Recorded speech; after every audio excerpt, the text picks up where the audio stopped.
Hello dear students, Kardam sir Gandhi channel में आज आपका एक बार फिर स्वागत है।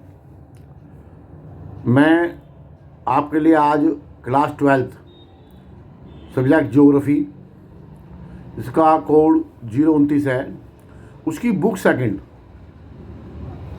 जो भारत लोग और अर्थव्यवस्था है उसका चैप्टर 7 परिवहन तथा संचार के बारे में बात करने आया हूँ, जिसका जो बेस है वो एनसीईआरटी और सीबीएसई है।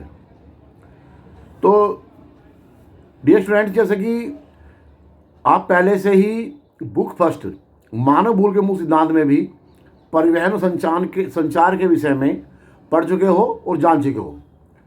जैसे मैंने पहले ही कहा था, इसमें जब मैंने ये परिवहन संचार वाला पार्ट पढ़ाया था आपको पिछली वीडियो में, जो पहले मैंने बुक फर्स्ट की बनाई थी, तो उसमें मैंने बताया था कि इनकी परिभाषा एक है और लेकिन इसे कंटेंट अलग अलग हैं। जब पहली वाली किताब में वो वर्ड के कंटेंट थे, वर्ड के एग्जाम्पल थे, और इसमें इंडिया के हैं, भारत के हैं।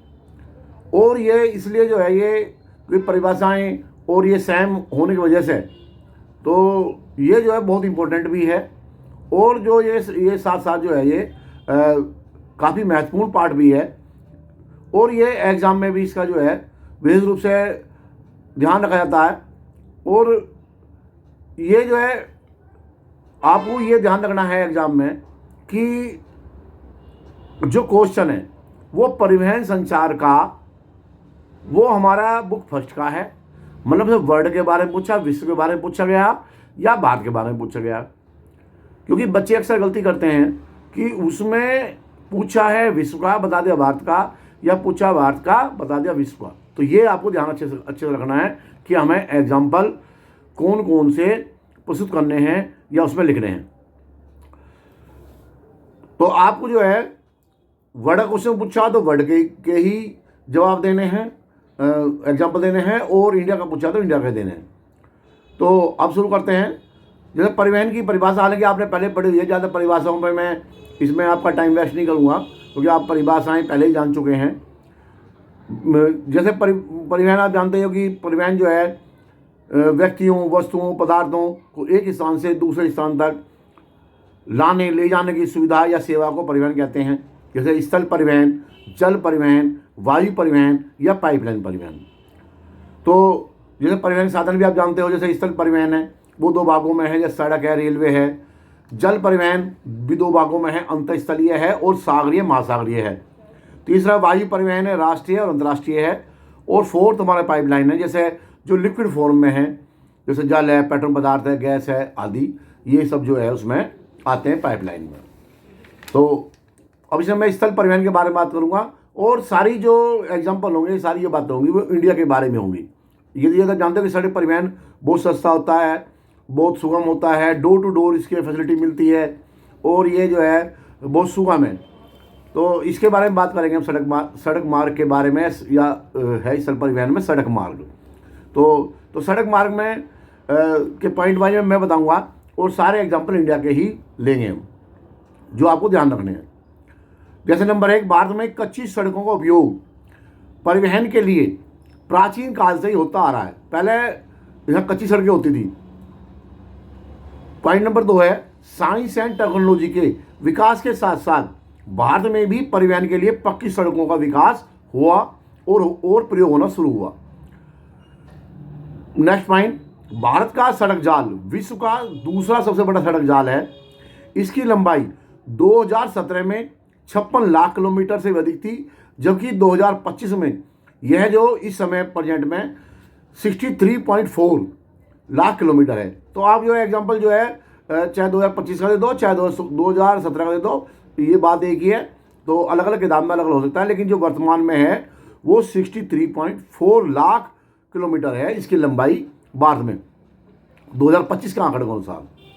नेक्स्ट पॉइंट है, भारत में प्रतिवर्ष 85% यात्री और 70% बाहर यानी सामान यातायात के लिए सड़कों का ही प्रयोग होता है। नेक्स्ट पॉइंट है, छोटी दूरियों के लिए डोर डोर की यात्रा के लिए सड़क परिवहन सबसे सर्वोत्तम है। नेक्स्ट पॉइंट है, भारत में सेकंड वर्ल्ड वॉर से पहले तक द्वितीय विश्व युद्ध से पहले तक सड़क परिवहन बिल्कुल दयनीय अवस्था में था। नेक्स्ट पॉइंट है 1943 में नागपुर योजना बनी और यह पहला प्रयास किया गया कि सड़कें बनाई जाएं, लेकिन ब्रिटिश शासन था उस समय और रजवाड़े, ब्रिटिश शासन और रजवाड़ों के बीच आपसी तालमेल नहीं बैठा, मतभेद हो गया, इसलिए ये नागपुर योजना सफल नहीं हो सकी। पेपर में कई बार पूछा जाता है कि नागपुर योजना क्या है, तो ये सड़क के बारे में थी। 1943 बनी थी, लेकिन सफल नहीं हो सकी। नेक्स्ट पॉइंट है आज़ादी के बाद 1961 में 1961 में एक 20 वर्षीय सड़क योजना शुरू की गई। इसमें भी नगरों की सड़कों को ही प्रमुखता दी गई, जो मुख्य नगर थे उनके आसपास की सड़कों को ही बनाया गया या शहरों की सड़कों को ही बनाया गया। इसमें ग्रामीण और सुदूर क्षेत्रों में सड़कों का अभाव ही रहा। नेक्स्ट पॉइंट है प्रधानमंत्री ग्राम सड़क योजना PMGSY के तहत गांवों को अन्य सड़कों शहरों से जोड़ा गया। नेक्स्ट पॉइंट है अनेक सुपर एक्सप्रेसवे हाईवेज का निर्माण किया गया, जो कि आज भी जारी है। आज जो सड़कों की हालत जो आप मैंने पहले शुरू में बताया था बहुत अच्छी है, और जो है उनकी क्वालिटी भी मेंटेन हो रही है और लगातार सड़कें बनाई जा रही हैं। जैसे एग्जांपल है NH यानी कि नेशनल हाईवे, राष्ट्रीय महामार्ग बनाए गए और बनाए जा रहे हैं। SH स्टेट हाईवे, राज्य महामार्ग, प्रमुख जिला सड़कें, ग्रामीण सड़कें और सीमा सड़क संगठन के द्वारा भी सड़क अपने सीमावर्ती क्षेत्रों में बनाई गई। अब है इसमें पॉइंट एक, ये टॉपिक पूरा होगा आपको सड़क मार्ग का। अब है नेक्स्ट टॉपिक है राष्ट्रीय महामार्ग, नेशनल हाईवे। नेशनल हाईवे क्या है, इसके बारे में आप जानते तो हो ही पहले से ही कि भाई ये 80 मीटर से ज़्यादा चौड़ी हैं, इनकी क्वालिटी ये बहुत अच्छी है, मेंटेन करते हैं, और जो है इनकी गुणवत्ता है वो मतलब काफ़ी अच्छी है। तो ये प्रमुख सड़कें सेंट्रल गवर्नमेंट द्वारा बनाई जाती हैं, जहाँ तक केंद्र सरकार द्वारा ही बनाई जाती हैं ये, और इसका जो रख रखाव है वो सेंट्रल गवर्नमेंट की एक ऑटोनोमस बॉडी है NHAI, भारतीय राष्ट्रीय महामार्ग प्राधिकरण, national highway authority of India, ये इसका रख रखाव करती है। और नेक्स्ट पॉइंट है ये मार्ग राज्य की राजधानियों, प्रमुख नगरों, महत्वपूर्ण पत्तनों और रेलवे जंक्शनों को जोड़ते हैं। नेक्स्ट पॉइंट है 2008-9 में इनकी लंबाई 70,934 या 70934 किलोमीटर थी, और 2025 में यानी कि आज के आंकड़ों के अनुसार हाईवे की लंबाई हमारे देश में 1.46 लाख किलोमीटर है। तो ये नेक्स्ट पॉइंट है इसका, ये मार्ग देश की कुल सड़कों की लंबाई का 1.67% ही है अभी तक। नेक्स्ट पॉइंट है इसमें एग्जाम्पल देने हैं आपको, क्योंकि बाकी तो आप सब लिखी दोगे, लेकिन एग्जाम्पल के बारे में ज़्यादा है कि उसकी बाकी तो आपने पहली किताब के में पढ़े हुए हैं या समझा हुआ है, पहले वीडियो मैंने भेजी हुई हैं, उनको आप देख लेना। तो इसमें एग्जाम्पल है NH1 है दिल्ली से अमृतसर तक, NH2 है दिल्ली से कोलकाता तक, और NH1 और NH2 को मिला करके हम कहते हैं GT road, grand trunk road कहते हैं, जिसको शेरशाह सूरी ने बनवाया था। एक NH7 में मैंने पहले बताया था वाराणसी से कन्याकुमारी तक, ये लॉन्गेस्ट हाईवे है। एक हमारी स्वर्णिम चतुर्भुज परियोजना या स्वर्णिम चतुर्भुज सड़क परियोजना, गोल्डन क्वाड्रिलेटरल प्रोजेक्ट, इसकी कुल लंबाई 5,846 किलोमीटर है, और ये जो 4 लेन या 6 लेन की वाली सड़कें हैं, ये चारों महानगरों, जो देश के 4 महानगर दिल्ली है, मुंबई है, चेन्नई है, कलकत्ता, इनको आपस में जोड़ देती है। दूसरा है हमारा उत्तर दक्षिण तथा पूर्व पश्चिम गलियारा यानी कि नॉर्थ साउथ कॉरिडोर। उत्तर दक्षिण गलियारा क्या है, ये J&K जम्मू कश्मीर का जो शहर है श्रीनगर से तमिलनाडु का शहर है कन्याकुमारी को ये जोड़ता है उत्तर दक्षिण गलियारा। इसकी लंबाई 4016 किलोमीटर है, यानी कि 4016 किलोमीटर है। पूर्व व पश्चिम गलियारा असम के सिलचर से गुजरात के पोरबंदर तक है, इसकी लंबाई 3640 किलोमीटर है। तो ये इसके एग्जाम्पल सही था, आपका महामार्ग का हो गया। अब जिला सड़कें आप जानते ही हो, डिस्ट्रिक्ट हेडक्वार्टर सड़कें होती हैं, संपर्क मार्ग होते हैं डिस्ट्रिक्ट हेडक्वार्टर से जुड़ने के। तो ये इनकी जो कुल लंबाई जो है हमारे देश में 14% ही है। ग्रामीण सड़कें, ये ग्रामीण क्षेत्रों को के संपर्क मार्ग हैं, मुख्य सड़कों को जोड़ते हैं ग्रामीण सड़कों को, इसकी लंबाई हमारे देश में सबसे ज़्यादा है। 80% सड़कें जो है कुल सड़कों का देश की का 80% भाग, 80% भाग जो ये सड़कें ग्रामीण सड़कें। एक है सड़क के बारे में एक संगठन है BRO, बॉर्डर रोड ऑर्गेनाइजेशन, सीमा सड़क संगठन, जिसमें टिप्पणी आए थे कई बार, 3 नंबर क्वेश्चन आता है तो इसमें आप समझ लो। सीमा सड़क संगठन, इसकी स्थापना मई 1960 में हुई। इसका उद्देश्य क्या है? नंबर 1, देश की उत्तरी व उत्तरी पूर्वी सीमा से सटी सड़कों के सुधार के माध्यम से आर्थिक विकास को बढ़ाना। नंबर 2, रक्षा तैयारियों को मजबूत करना। नंबर 3, ऊंचाई वाले स्थानों से बर्फ को हटाना भी इनका काम है। नंबर 4, चंडीगढ़ को मनाली से और लेह लद्दाख से जोड़ने वाली सड़क ये इन्होंने बनाई। इसकी ऊंचाई जो इन्होंने बनाई समुद्र तल से 4270 मीटर की ऊंचाई पर है। 4270 मीटर, 4270 मीटर की ऊंचाई पर ये सड़क है। अब एक सड़क योजना और है, भारतमाला सड़क योजना। भारतमाला सड़क योजना, तो इसके भी कुछ पॉइंट हैं। जैसे नंबर 1 है तटवर्ती भागों से लगे हुए राज्यों की सड़कों का विकास करना। नंबर 2, सीमावर्ती भागों और छोटे बंदरगाहों को इन सड़कों से जोड़ना, ये इसकी मुख्य बात है। और तीसरा है पिछड़े इलाकों, धार्मिक और पर्यटन स्थलों को आपस में जोड़ना। ये भी इसका भारतमाला सड़क योजना का एक ये प्रोजेक्ट है, ये काम कर रहा है। एक है प्रोजेक्ट है हमारा जो देश में चल रहा है, सेतु भारतम परियोजना। सेतु भारतम परियोजना, इसमें 1500 बड़े पुलों का निर्माण किया गया है उन्होंने, और 200 रेल ओवरब्रिज और अंडर ब्रिज का निर्माण किया। 900 किलोमीटर के नए घोषित राष्ट्रीय राजमार्गों के लिए डिस्ट्रिक्ट हेडक्वार्टर को जोड़ दिया।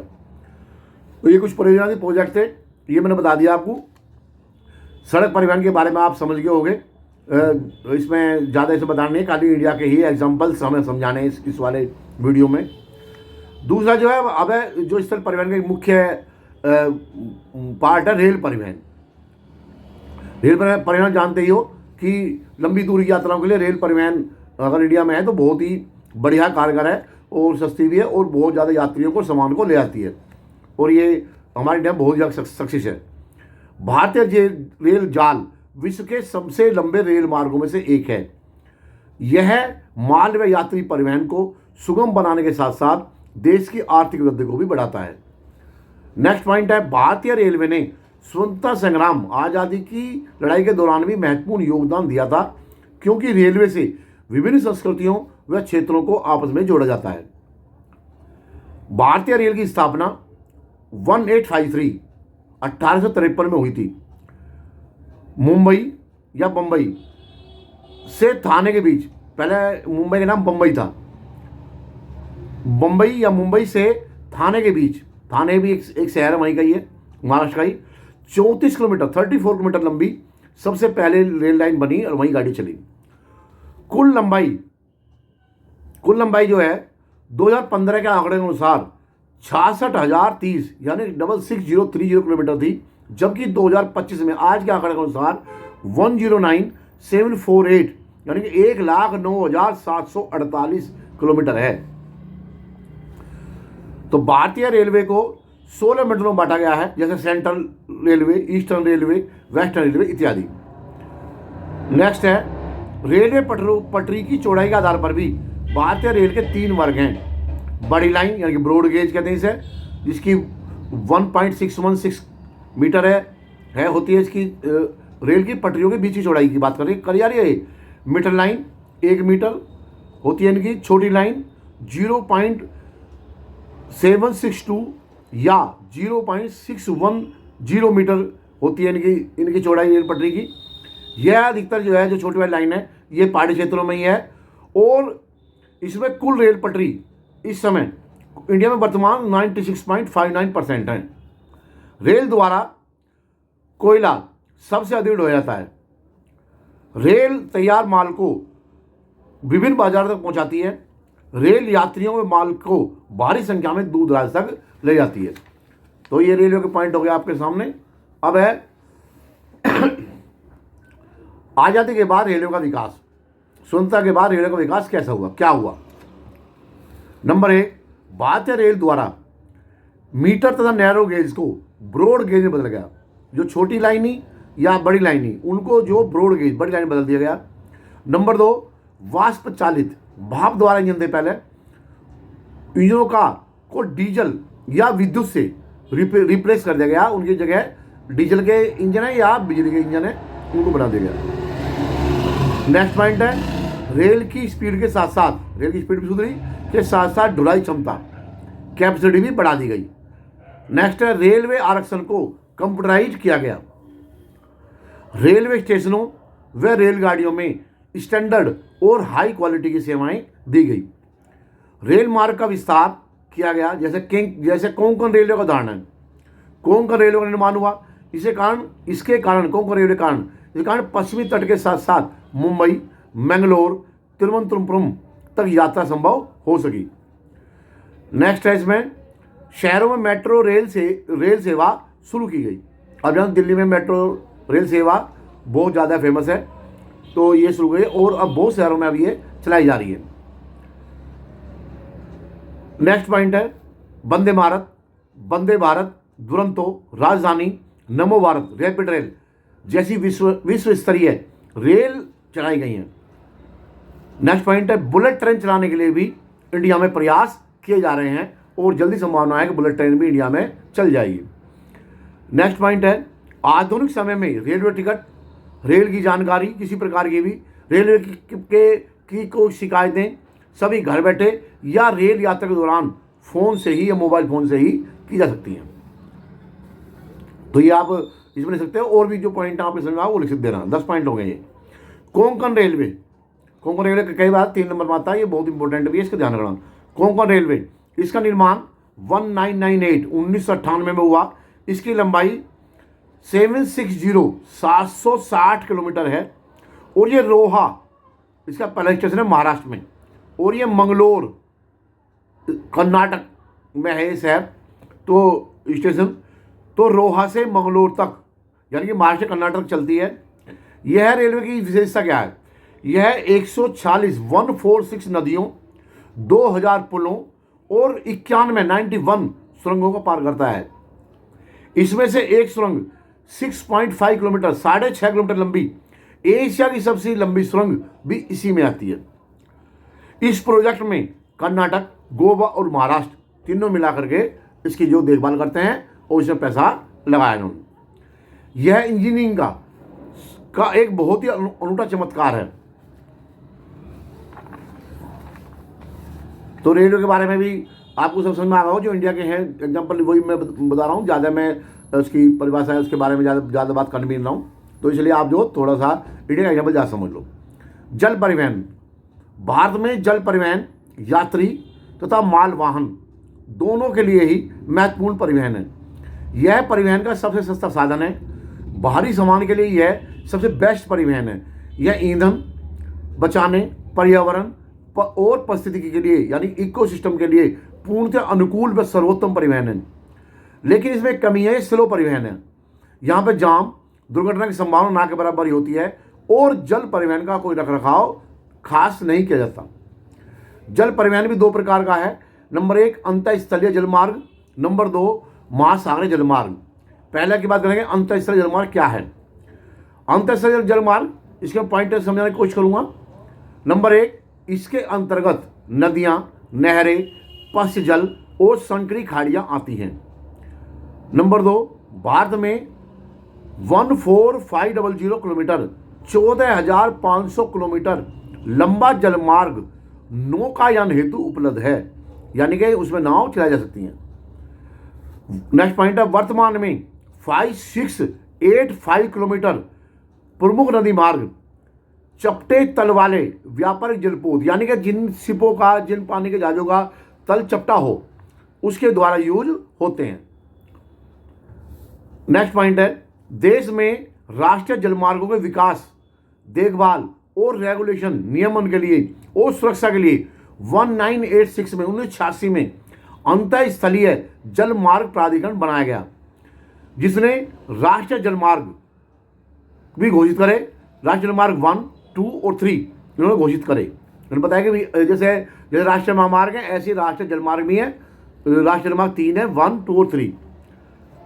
अब मैं इसके राष्ट्रीय जलमार्ग को भी आपको बता देता हूँ कौन कौन से हैं। राष्ट्रीय जलमार्ग 1 ये गंगा नदी में है।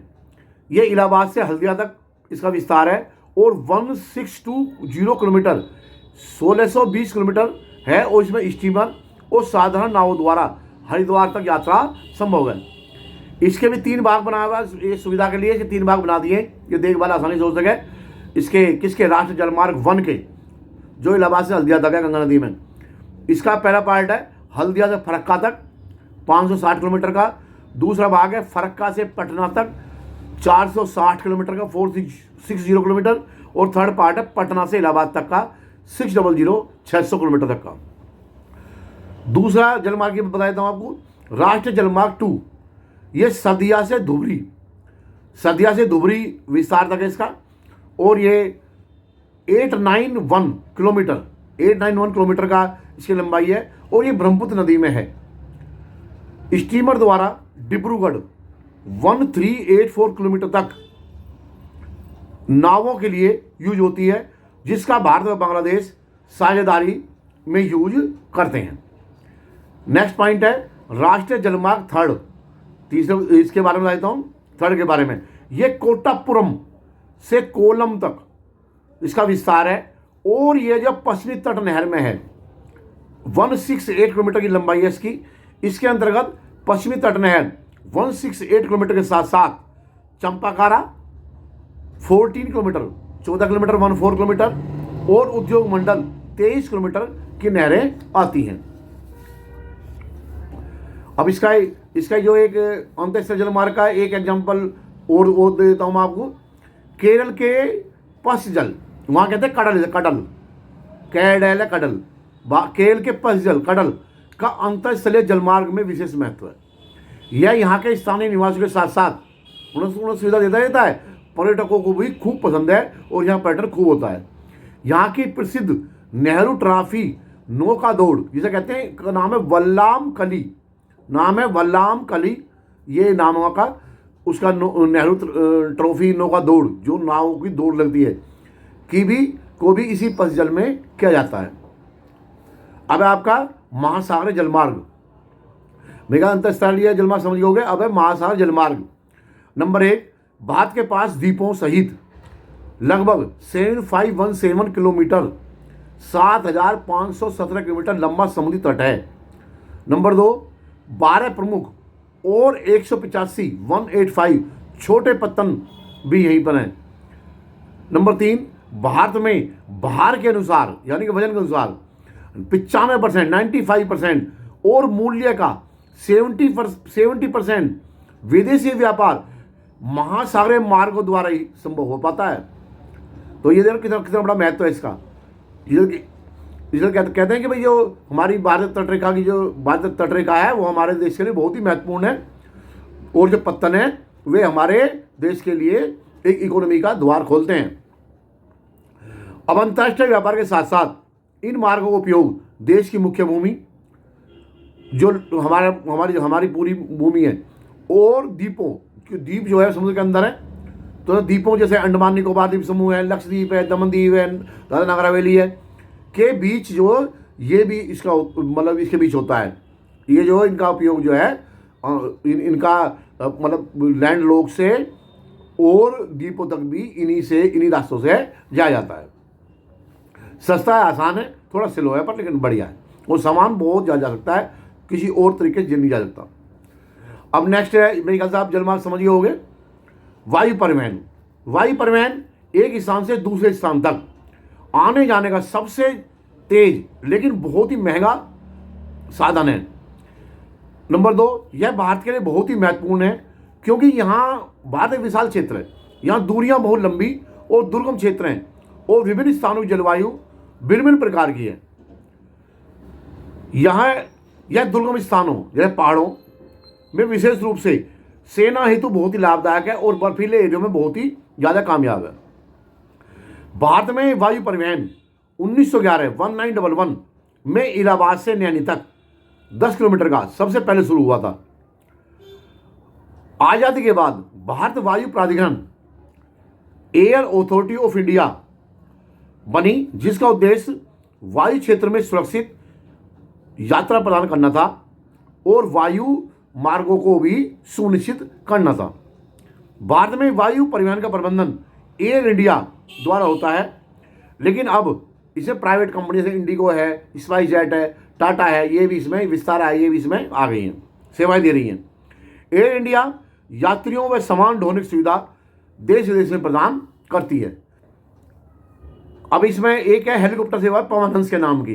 पवन हंस एक हेलीकॉप्टर सेवा है जो पर्वत क्षेत्र हमारे पहाड़ वाले एरिए हैं, उत्तर पूर्वी सेक्टर में विशेष रूप से में काफ़ी सक्रिय है और यात्री इसका बहुत लाभ उठाते हैं और पर्यटक व तेल कंपनियों द्वारा इसका व्यापक इस्तेमाल भी किया जाता है। ये तेल कंपनी के लिए भी काम आता है।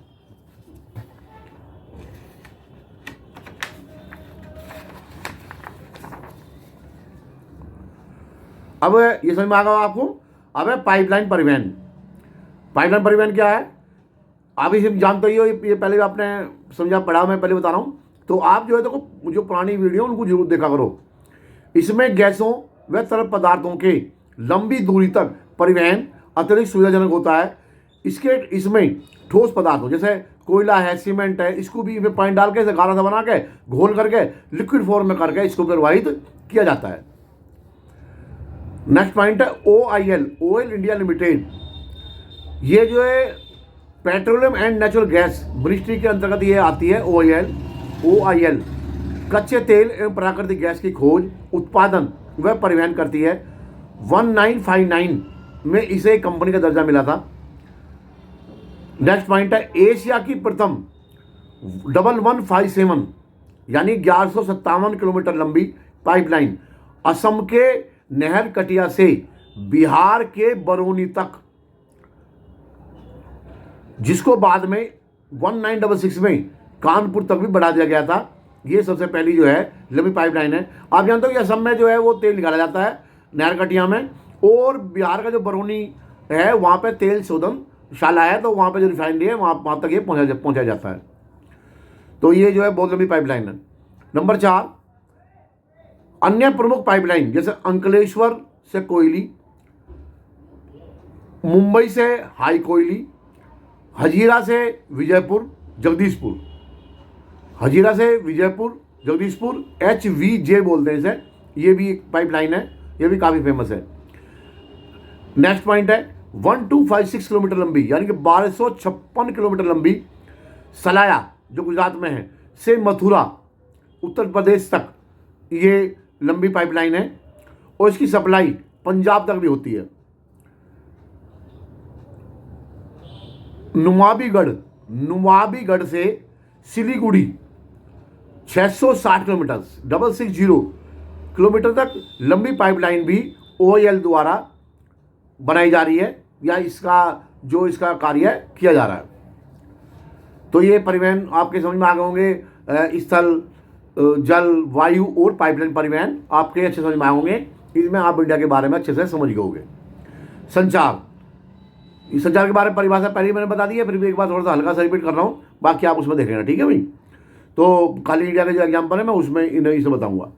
जब अपने विचारों, भावों को आदान प्रदान करते हैं तो संचार कहलाता है, और अगर बहुत सारे लोगों के सामने किया जाए तो जनसंचार कहलाता है। आप जानते हैं जब 2 से अधिक लोगों के सामने बड़े पैमाने पर किया जाता है जो जनसंचार कहलाएगा। तो संचार के साधन 2 प्रकार के हैं, एक व्यक्तिगत है, मतलब यानी पर्सनल है, व्यक्तिगत है, और एक सार्वजनिक है। व्यक्तिगत कैसे? जैसे लेटर है, चिट्ठी, मतलब फ़ोन है या टेलीफोन हो या लैंडलाइन हो, मोबाइल हो या लैंडलाइन हो, टेलीग्राम है, फैक्स है, ईमेल है, इंटरनेट है, या व्हाट्सएप वगैरह जो चीज़ें हैं, ये सब ये पर्सनल में आते हैं। दूसरा सार्वजनिक है, पब्लिकली, रेडियो है, टीवी है, सिनेमा है, पिक्चर है, उपग्रह है, सैटेलाइट है, समाचार पत्र, न्यूज़पेपर है, मैगजीन है, पत्रिकाएं, सम्मेलन है, गोष्ठियाँ हैं, मीटिंग्स हैं, ये सारी जो काम आती हैं सार्वजनिक संचार में आती हैं। तो इनमें थोड़ा इंडिया का जो है उसके बारे में बात करता हूँ। जैसे रेडियो है, अब मैं रेडियो के बारे में बता रहा हूँ आपको। 1923 1923 में रेडियो क्लब ऑफ बॉम्बे, ये प्राइवेट था, द्वारा शुरू किया गया सबसे पहले जो 1923 में। फिर 1930 में इंडियन ब्रॉडकास्टिंग सिस्टम, ये गवर्नमेंट ने तो ले लिया 1930 में, उसका नाम रख दिया इंडियन ब्रॉडकास्टिंग सिस्टम। उसके बाद इसको रिप्लेस कर दिया 1936 में, 1936 में ऑल इंडिया रेडियो AIR बना। उसके बाद 1957 में आकाशवाणी बना, ये आप जानते ही हो। और जो अब तो जानते हो कि रेडियो जो बहुत पहले भी काफ़ी फेमस था, आज भी जो है बहुत ज़्यादा ये चल रहा है। इसमें FM वगैरह और गाने या और बहुत सारी जो सूचनाएं हैं वो ग्रामीण क्षेत्रों तक बहुत ही ज़्यादा ये चल रही है, क्योंकि और को साधन जो है वो अगर आप ट्रैवलिंग कर रहे हैं, कुछ कर रहे हैं, तो और को साधन नहीं मिलता है, या कहीं दूर क्षेत्रों में है तो कोई साधन नहीं है कोई जानने का या मनोरंजन करने का। रेडियो एक बहुत महत्वपूर्ण साधन है, बहुत इंपॉर्टेंट है। तो इंडिया में ये बहुत ही ज़्यादा फेमस है। टीवी, जो टीवी हमारा टेलीविज़न है, शुरू में टीवी ओनली NCR तक ही था, दिल्ली के आसपास क्षेत्र था। 1959 में इसकी शुरुआत हुई, 1959 में। 1972 में 1972 में इसके बहुत सारे अलग अलग केंद्र बनाए गए, अलग जगह केंद्र बने पूरे देश में। 1976 में 1976 में टीवी को जो है ऑल इंडिया रेडियो AIR में मर्ज कर दिया, मिला दिया, और इसे दूरदर्शन या DD का नाम दिया गया।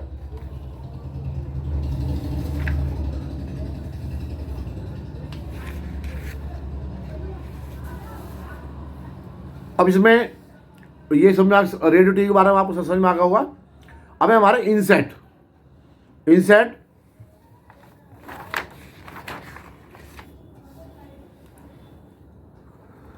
इनसेट 1A, इनसेट 1A राष्ट्रीय टेलीविजन DD1 के चालू होने के बाद समूचे नेटवर्क के लिए CNP यानी कॉमन नेशनल प्रोग्राम यानी साझा राष्ट्रीय कार्यक्रम की शुरुआत से देश भर के पिछड़े इलाकों व सुदूर गांवों में इसकी पहुंच हो गई। जब जो टीवी है इसका जब हमारा जो सैटेलाइट है इनसेट 1A, जब ये ऊपर मतलब सेट किया गया, तो उससे जो है जो प्रोग्राम है वो पूरा नेटवर्क जो वो चल गया। और हर अब तो जो टीवी जो रेडियो है, ये टीवी भी पूरी इंडिया में सब जगह पर है। अब है एक है आपका उपग्रह संचार टॉपिक। उपग्रह संचार क्या है? इसमें सैटेलाइट जो हमारी, इसे प्राप्त चित्रों व मौसम की पूर्ण जानकारी या पूर्ण अनुमान और प्राकृतिक आपदाओं की निगरानी, सीमा क्षेत्रों में बॉर्डर की चौकसी, इसके लिए इसका उपयोग किया जाता है सैटेलाइट का, उपग्रह संचार का। भारत की उपग्रह प्रणाली के 2 भाग हैं। इनसेट एक है, number 1 INSAT INSAT Indian national satellite system, INSAT Indian national satellite system. दूसरा है IRS Indian remote sensing satellite system, IRS Indian remote sensing satellite system. तो इनसेट की बात करेंगे हम पहले। इनसेट की स्थापना 1983 में हुई। यह बहुउद्देशीय मल्टीपर्पज उपग्रह प्रणाली है जो दूर संचार, मौसम विज्ञान संबंधी कार्यों, डाटा और प्रोग्राम के लिए बहुत ज़्यादा उपयोगी है। दूसरा हमारा IRS, जो उपग्रह संचार का दूसरा भाग है। IRS 1988 में 1988 में वैकानूर जो रूस में है से IRS 1A का प्रक्षेपण हुआ या हमने लॉन्च किया। कहाँ से? वैकानूर रूस से इंडिया ने। भारत में भी अपना प्रक्षेपण वाहन यानी कि PSLV, प्रक्षेपण कहते हैं लॉन्च करना, उसे भेजना, लॉन्च व्हीकल। तो इसे कहते हैं ये अपना जो है PSLV का मतलब पोलर सैटेलाइट लॉन्च व्हीकल विकसित किया। और ये उपग्रह स्पेक्ट्रल बैंड से ये इकट्ठा करते हैं डाटा को, और मल्टीपर्पज हेतु ये भू स्टेशनों, जो जमीन पे हमारे स्टेशन बने हुए हैं, पृथ्वी पर हमारी धरती पे बने हुए हैं हमारी इंडिया में, तो वहाँ को ये भेजते हैं। ऐसी एक सेंटर है हमारा हैदराबाद में स्थित है NRSC national remote sensing centre में डाटा को कलेक्ट करके डिकोड करते हैं, जो भेजते हैं वहाँ से ऊपर से। और यह प्राकृतिक संसाधनों के प्रबंधन हेतु बहुत ही उपयोगी है। तो ये जो है देखो आपका मैंने जो ये चैप्टर पूरा कर दिया है, और इसके चैप्टर के अगर कुछ बातें आपको लगता है कि रह गई छूट गई हैं, तो आप जो वीडियो पहली हैं जो परिवहन संचार की पहली किताब के बारे में बनाई गई हैं, तो उनको आप देख लेंगे तो आपको सारा बात समझ में आ जाएगी। मैंने ज़्यादा परिभाषाओं पर और वो चीज़ों में उनका ध्यान नहीं दिया, लाभ हानि पर। आप जो है इसमें जो इंडिया के एग्जाम्पल बन जाती हैं, इससे आपका टाइम कम लगे। Thank you.